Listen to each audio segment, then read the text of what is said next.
You only have to say the underarm incident and every dedicated cricket follower knows exactly what you mean. This divisive incident, which rekindled memories of the animosity aroused by the Bodyline tour, occurred at the MCG in the third final of the 1981 series. What happened in the final over of that match will live forever in the annals of cricketing battles between Australia and New Zealand. Richard Hadlee, and will he be able to perform the miracle New Zealand so badly needs? Trevor Chappell to the demon Hadlee. 6 balls remaining. He's hit that and he's hit it well. It's going to Max Walker. And that's 4! My, what a start! Wow! 11 required for victory. 5 balls to be bowled. Well, I would say that Greg Chappell's got to get Max Walker out of that position. That's Hadley's favourite hitting position. Trevor Chappell. He's getting him out! Oh, well. Dear, oh dear. There we go. Let's have a look at that on replay. Well, Richard Hadlee, he wouldn't be over-thrilled about that. He's been struggling all season to get an LBW himself.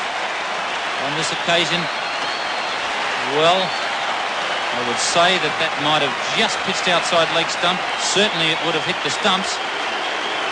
But I think that Richard Hadlee could justifiably feel a little bit annoyed at that decision, particularly with all the troubles that he's had getting an LBW himself. Richard Hadlee, LBW to Trevor Chappell for 4. New Zealand 7 for 225. 4 balls remaining. 11 runs required for victory. Possibly the best they could hope for would be a draw, 2 4s and a 2. Smith not a big hitter. And really it's unfortunate that Edgar's not on strike. Well, I'd have to disagree with Smith not being a big hitter. I saw him hit an awful big 6 off Dennis Lilly at the Sydney Cricket Ground. But it's a very tight situation for him. Young cricketer. International experience, not great. He's up against a bowler who is also not greatly experienced in international cricket. Well, what a pressure out there. Fieldsman everywhere. He's hit it well. Go for 2. And they get it. 3 wickets in hand. Marsh up for the stumping. Or the run through. He's hit that, and that's runs. That's at least 1. He'll probably go for the second and test him out. He's going. He's made it. He's home. What a great effort. Ian Smith, crowd is stunned. Fine running between the wickets. Tremendous courage. They need 7 off 2 balls, and let's look at a tie. 6 off 2 balls for a tie. 7 off 2 balls for a win to New Zealand. Trevor Chappell, the bowler. Smith, the batsman.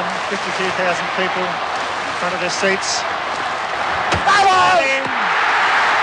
There you go.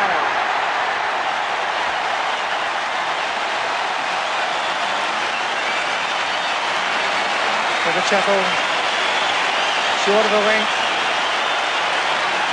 Trevor Chappell coming on to bowl the last and vital over. Put away for 4, and he's picked up 2 wickets. Trevor Chappell slamming that one in short of the length. It doesn't bounce very high, and that's what's beaten Ian Smith. The fact that it's kept a little bit low. He was hitting across the line, looking for the big hit over mid-wicket. It's gone underneath his bat and just hit about just under halfway up the stumps. Ian Smith is out, bowled Trevor Chappell for 4. 8 down for 229, and New Zealand's only hope now is a 6 off the last ball for a tie.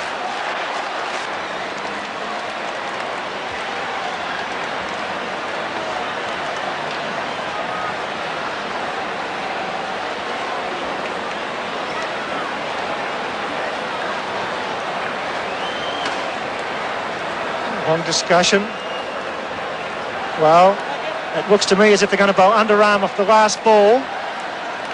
Rod Marsh is saying no, mate, but I'm sure he's going to bowl an underarm delivery on the last ball and bowl it along the ground and be sure that it has not been hit for six. The umpires have been told, the batsmen have been told, and this is possibly a little bit disappointing.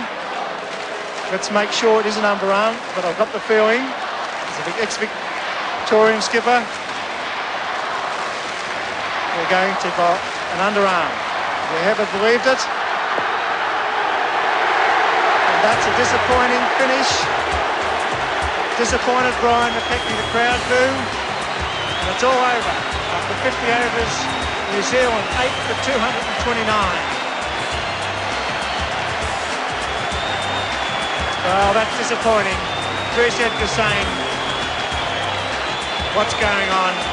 I'm very disappointed, Bruce Edgar. At the moment, Howard's coming onto the field. Now, one of the New Zealanders are disappointed, and none of them more disappointed than their skipper, Geoffrey Howard. There he is now, talking with the two umpires Cronin and Weezer, and I know exactly the reason he's out there. He's played his cricket over in the United Kingdom with Surrey for a number of years, and the Benson and Hedges domestic competition there is a series of rules designed to make the game flow freely and to avoid incidents such as the one that happened here today. Now, there is the relevant rule on page 2, and it says that no bowler shall be permitted to bowl underarm, and that's what Geoffrey Howard is out there talking to them about. It is not in the Australian Benson and Hedges World Series Cup rules because the administrators didn't put it in. I hope they put it in by tomorrow morning, otherwise there'll be a lot of criticism for what was a disgraceful performance out there today. The other thing is that the reason it all happened, in my opinion, is that the captain got his sums wrong.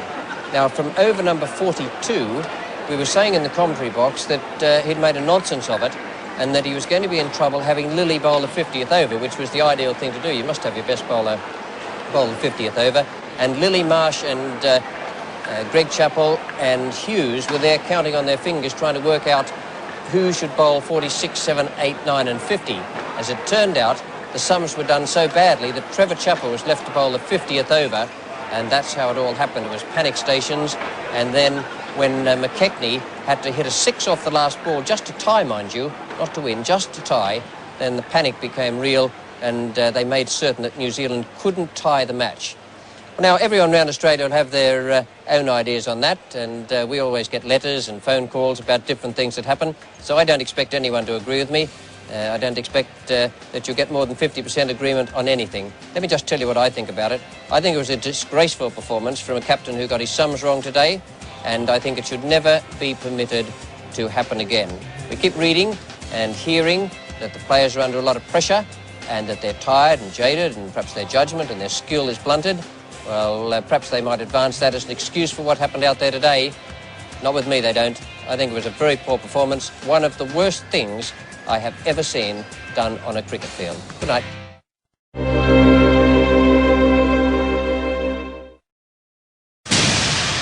This has been another presentation of Nine's Wide World of Sports.